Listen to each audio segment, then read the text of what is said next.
बिस्मिल्लाहिर्रहमानिर्रहीम। अस्सलाम वालेकुम स्टूडेंट्स, उम्मीद है आप सब खैरियत से होंगे। आज का टॉपिक जो हमने स्टडी करना है वो है electric field intensity between two opposite charge plates. तो आपने इस मैं डेरिवेशन सिर्फ यहाँ पे टॉपिक ही डिस्कस किया, आपने शुरू में इस टॉपिक को इंट्रोड्यूस करवाना है, ठीक है। जो बुक से ही करना है, अपने पहला पैराग्राफ जो है ये पहले बुक से लिखना है और डायग्राम 12 पॉइंट जो हमारे पास ये डायग्राम 12.19 डायग्राम आपने बनानी है। बाद में फिर आपने डेरिवेशन हेडिंग देके जो मेरे वाला है वो लिखना है। अब टॉपिक के स्टार्ट में जो इंट्रोडक्शन जो आपने बुक से करना है उसमें बता रहा है कि हमारे पास फ़र्ज़ किया कि दो अपोजिट चार्ज प्लेट्स हैं, एक पॉजिटिव है एक नेगेटिव है। तो इलेक्ट्रिक लाइन पॉजिटिव प्लेट से शुरू होंगी और नेगेटिव प्लेट पे क्या होंगी, टर्मिनेट होंगी। और दोनों अपोजिट चार्ज प्लेट्स के दरमियान इलेक्ट्रिक फील्ड जो होगा वो यूनिफॉर्म होगा। वो कैसे पता चलता है हमें, क्योंकि दो अपोजिट चार्ज प्लेट्स के दरमियान इलेक्ट्रिक फील्ड लाइन्स के दरमियान सेपरेशन क्या रहती है, यूनिफॉर्म रहती है, ठीक है। और यहाँ पे वो बता रहा है कि हमारे पास जो यहाँ पे भी चार्ज डेंसिटी कांस्टेंट है जो किसके बराबर है, Q/A। Q यहाँ पे चार्ज ऑन दी प्लेट्स है और A यहाँ पे एरिया ऑफ दी प्लेट्स है। और यहाँ पे जो चार्ज है वो डिस्ट्रीब्यूटेड होगा inside the plate. Inner side पे चार्ज हम डिपॉजिट करेंगे तो फील्ड लाइन्स दरमियान में पाई जाएंगी, अदरवाइज़ वो एग्जिस्ट नहीं कर सकेंगी।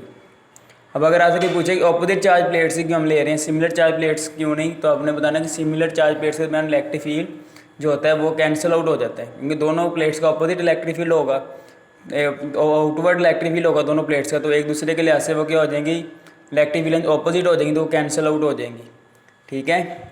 लेकिन अगर दो सिमिलर चार्ज प्लेट्स हों, उनकी मैग्नीट्यूड इक्वल अगर ना हो तो फिर इलेक्ट्रिक फील्ड एग्जिस्ट कर सकता है। यानी एक ज़्यादा पॉजिटिव है दूसरी कम पॉजिटिव है, तो ज़्यादा पॉजिटिव से कम पॉजिटिव तरफ इलेक्ट्रिक फील्ड इंटेंसिटी ज़्यादा होगी और कम पॉजिटिव से ज़्यादा पॉजिटिव तरफ इंटेंसिटी कम होगी, तो वो कम्प्लीटली कैंसिल आउट नहीं हो सकेंगी, ठीक है। लेकिन हम यहाँ पे अपोजिट चार्ज प्लेट्स के लिए डिस्कशन कर रहे हैं जिसमें इलेक्ट्रिक फील्ड लाइन सिर्फ एक ही डायरेक्शन में मूव करेंगी, from positive plate to negative plate. तो आपने इस टॉपिक के पहले स्टार्ट में इंट्रोडक्शन में ये जो पहला पैराग्राफ इंट्रोडक्टरी ये आपने पहले लिखना है, इसमें आपने इसका थोड़ा सा इंट्रो करवाना है। फिर डेरिवेशन हेडिंग देकर हमें डायग्राम बना के शुरू करना है कि हमने यहाँ पे electric field intensity between the two opposite charge plates find करने के लिए पहले गाजियन सरफेस ड्रा करना है जो in the form of rectangular box होगा।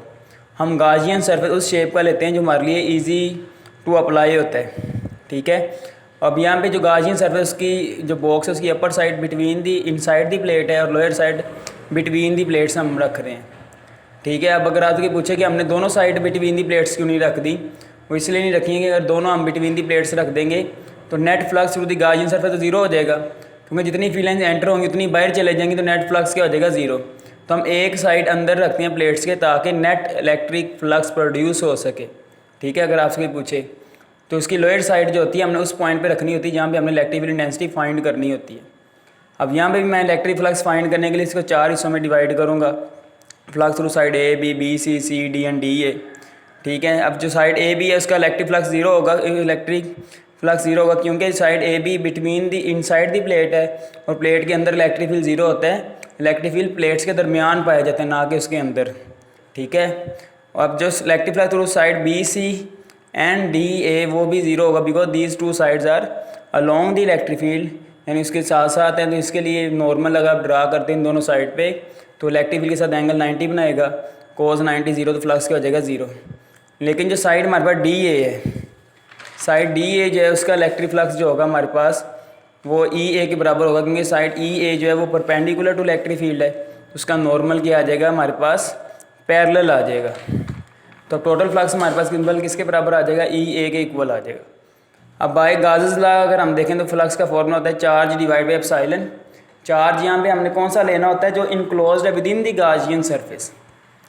अब with in the Gaussian surface जो हमारे पास चार्ज है उसकी वैल्यू कैलकुलेट हमने किस तरह करनी है, उसको कैलकुलेट करने के लिए हमने चार्ज डेंसिटी का कंसेप्ट यूज़ करना है। सरफेस चार्ज डेंसिटी का कंसेप्ट हम यूज़ करें क्योंकि प्लेट्स पे भी चार्ज जो होता है वो रेक्टेंगुलर प्लेट्स हैं तो उस पर भी चार्ज 2 डायमेंशनली डिस्ट्रीब्यूट होगा और वो किसके बराबर आएगा, charge divide by area. Area उधर जाकर क्या हो जाएगा, मल्टीप्लाई। और यहाँ पे ये ए सिर्फ उतना एरिया जितने एरिया के अंदर हमने गाजियन सरफेस को ड्रा किया हुआ है, तो हम जब उतने एरिया को सरफेस चार्ज डेंसिटी मल्टीप्लाई करेंगे तो हमारे पास वो चार्ज आ जाएगा जो बॉक्स के अंदर पाया जा रहा है।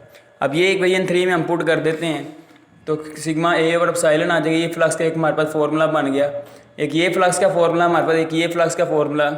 दोनों को अगर हम कंपेयर करते हैं एरिया एरिया से कट जाएगा तो ये हमारे पास फॉर्मूला आया। यानी कि जो शीट ऑफ चार्जेस में सिग्मा ओवर 2 एप्सिलॉन था, यहाँ पे सिंपल क्या आएगा सिग्मा ओवर एप्सिलॉन। इसे हम अगर वेक्टर फॉर्म में लिखना चाहें तो हम साथ क्या लगा देंगे यूनिट वेक्टर, जिसकी डायरेक्शन होगी from positive to negative plate. अगर आप बुक पे देखो तो इन दोनों फार्मूलों के दरमियान एक पैराग्राफ लिखा है, वो आप लिख देना, जिसमें बता रहा है कि इलेक्ट्रिक फिलेंस जो होती हैं वो पैरेलल होती हैं। अगर हम electric field lines positive negative charge क्यों होती हैं, क्योंकि हम दोनों प्लेट्स के दरमियान अगर कोई टेस्ट चार्ज रखेंगे तो वो पॉजिटिव प्लेट से नेगेटिव प्लेट की तरफ मूव करता है। इस बात का सबूत है कि electric field lines positive plate to negative plate होती हैं, और हर पॉइंट पे जो फोर्स अमल करेगी चार्ज पे वो सेम अमल करेगी, क्योंकि between two opposite charge plates electric field क्या होता है यूनिफॉर्म होता है। ठीक है, तो आज के लिए यही टॉपिक है हमारा, इसको आप अच्छे तरीके से पढ़ना। कोई प्रॉब्लम हो तो आपने लाजमी पूछना है, मुझे उम्मीद है आपको समझ आ चुकी होगी। तो पहले आपने इंट्रोडक्टरी पैराग्राफ बुक से लिखना है, इंट्रोडक्शन हेडिंग नहीं देनी, मेन हेडिंग दे के लिखना है। 12.19 डायग्राम बना देनी है, फिर एक्सप्लेनेशन या डेरिवेशन हेडिंग दे के आपने ये जो मैंने जिस तरह करवाया वैसे आपने करना। उम्मीद है ये आपके लिए ज़्यादा आसान होगा। बाकी कोई सवाल हो तो आप लाजमी बेटा पूछा करें। ठीक है, आज के लिए इतना ही, अपना ख्याल रखिएगा। अल्लाह हाफिज़।